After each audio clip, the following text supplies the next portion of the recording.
has come. People say that fall is the best season for reading. So, 처음부터 도전하는 함께 읽는 루틴 클럽 티타임을 시작해보려 합니다.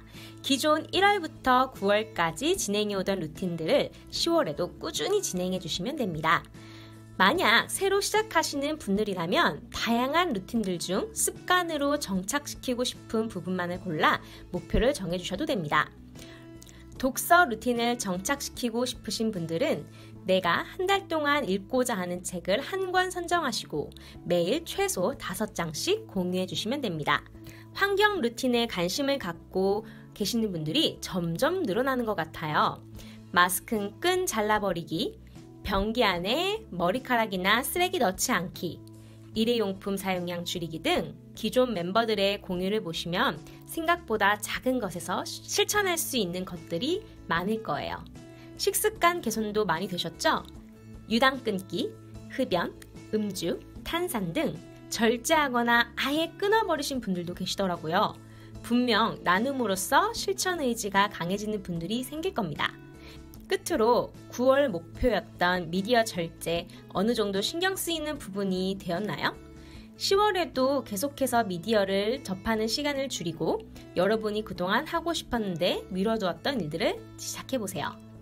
9월부터는 운동에 좀 더 노하우가 있으신 한 멤버께서 스트라바를 이용하여 함께 걷기 챌린지를 운영해주고 계시죠. 10월에는 또 새로운 운동을 함께 도전해보자는 의견이 조금씩 나오고 있는데요. 함께할 운동은 곧 공지될 테니 조금만 더 기다려주세요.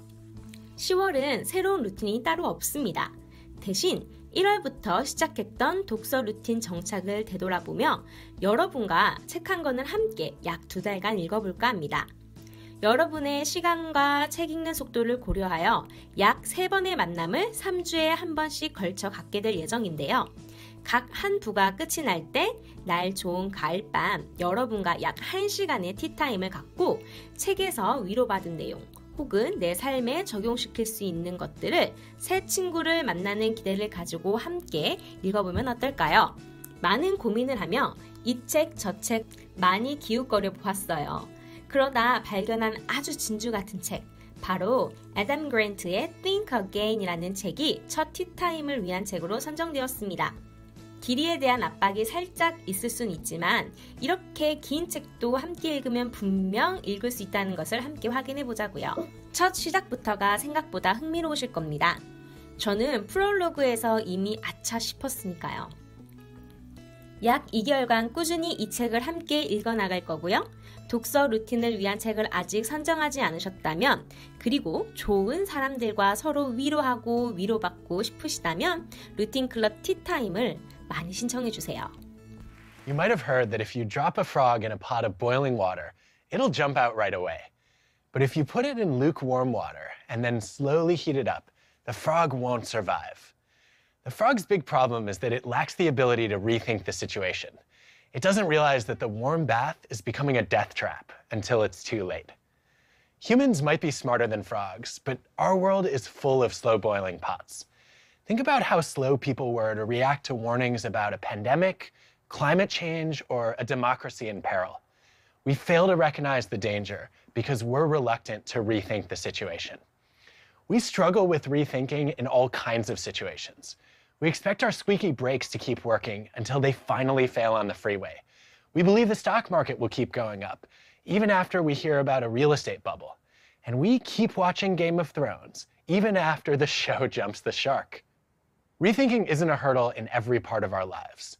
We're happy to refresh our wardrobes and renovate our kitchens. But when it comes to our goals, identities, and habits, we tend to stick to our guns. And in a rapidly changing world, that's a huge problem. I'm an organizational psychologist. It's my job to rethink how we work, lead, and live. But that hasn't stopped me from getting stuck in slow-boiling pots. So I started studying why. I learned that intelligence doesn't help us escape. Sometimes it traps us longer. Being good at thinking can make you worse at rethinking. There's evidence that the smarter you are, the more likely you are to fall victim to the "I'm not biased" bias. You can always find reasons to convince yourself you're on the right path. In psychology, there's a term for this kind of failure to rethink. It's called identity foreclosure. It's when you settle prematurely on a sense of who you are and close your mind to alternative selves. You've probably experienced identity foreclosure. Maybe you were too attached to an early idea of what school you'd go to, what kind of person you'd marry, or what career you'd choose. Foreclosing on one identity is like following a GPS that gives you the right directions to the wrong destination. Even good habits can stand in the way of rethinking. There's a name for that too. It's called cognitive entrenchment, where you get stuck in the way you've always done things. Just thinking about rethinking made me defensive. And then I went through the stages of grief. I happened to be doing some research on emotion regulation at the time, and it came in handy. Although you don't always get to choose the emotions you feel, you do get to pick which ones you internalize and which ones you express. I started to see emotions as works in progress, kind of like art. If you were a painter, you probably wouldn't frame your first sketch. Your initial feelings are just a rough draft. As you gain perspective, you can rethink and revise what you feel. Ever since then, I put an annual reminder in my calendar to rethink what and how I teach. It's a checkup. Just like you go to the doctor for an annual checkup when nothing seems to be wrong, you can do the same thing in the important parts of your life. A career checkup to consider how your goals are shifting. A relationship checkup to re-examine your habits. An identity checkup to consider how your values are evolving. Rethinking does not have to change your mind. It just means taking time to reflect and staying open to reconsidering. A hallmark of wisdom is knowing when to grit and when to quit. When to throw in the towel on an old identity and dive into a new one. When to walk away from some old habits and start scaling a new mountain. Your past can weigh you down, and rethinking can liberate you. Rethinking is not just a skill to master personally. It's a value we need to embrace culturally. We live in a world that mistakes confidence for competence, that pressures us to favor the comfort of conviction over the discomfort of doubt, that accuses people who change their minds of flip-flopping, when in fact they might be learning. They asked us to record our own version of Jimmy Kimmel's mean tweets. We took the worst feedback we've ever received on student course evaluations, and we read it out loud. It was easily one of the worst 3 classes I've ever taken, one of which the professor was let go after the semester. The number of stories you tell give Aesop fables a run for its money. Less can be more. Ouch. You're so nervous. You're causing us to physically shake in our seats. So great to finally have a professor from Australia. You started strong, but then got softer. You need tenure, so toughen up with these brats. I'm from Alabama. Prof. Sinkinson acts all down with pop culture, but secretly thinks Ariana Grande is a font in Microsoft Word. After I show these clips in class, students give more thoughtful feedback. They rethink what's relevant. They also become more comfortable telling me what to rethink. Because I'm not just claiming I'm receptive to criticism. I'm demonstrating that I can take it. We need that kind of openness in schools, in families, in businesses, in governments, in nonprofits.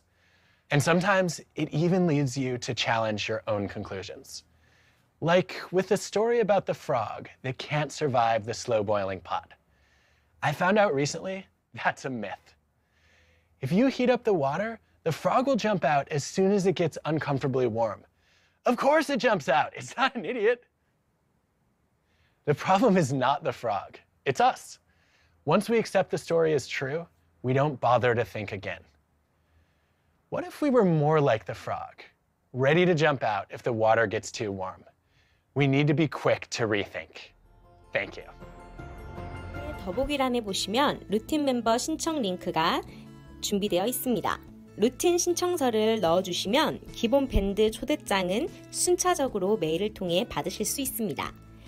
또한 티타임 신청을 하시는 분들께는 자세한 계획서도 함께 보내드리겠습니다. 그럼 더욱 다이나믹한 10월 함께 준비해요. 곧 뵙겠습니다. 바이!